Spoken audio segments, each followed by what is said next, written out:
What happens when science, political correctness, and corporate America collide? The media has an uproar and one guy loses his job.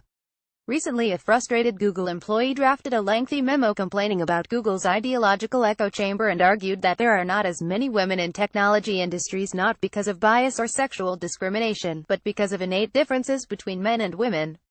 The memo leaked and Google originally supported the employee, saying he had a right to his own unique views.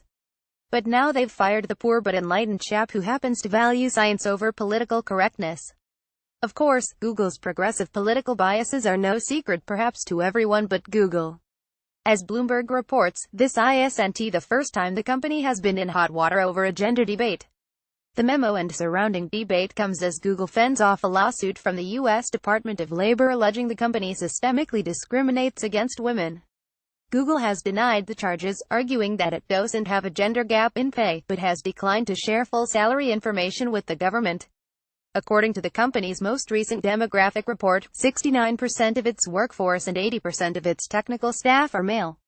Still, the employee's brave manifesto of sorts, arguing that science is king over even what the world's most renowned tech company believes about men, women, and work. Wasn't all that outrageous, gutsy, and certainly not factually incorrect. He writes, at Google, we're regularly told that implicit, unconscious, and explicit biases are holding women back in tech and leadership.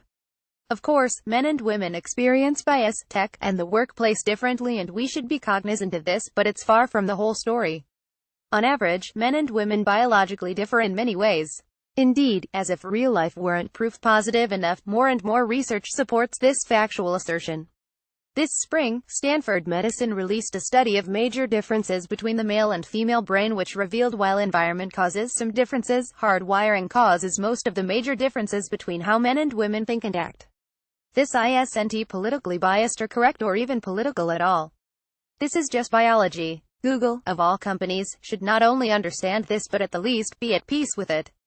Consider, for example, how their ads target men and women differently. Inside the no-fired employee's aptly named ideological echo chamber, the myth lives on that men and women are basically the same, and even so Google employs more men than women, pays the men more based on education, accomplishments at Google, and how long they've worked there, and then claims bias is non-existent. Meanwhile, the company feels it can justify firing an employee for pointing all of this out in an accurate, if rambling, memo.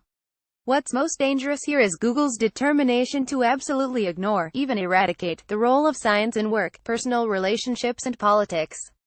When everything must submit to the progressive whim of political correctness, society begins to lose its grip on everything from biology and freedom to workplace rights and common sense. If you would like to write an op for the Washington Examiner, please read our guidelines on submissions here.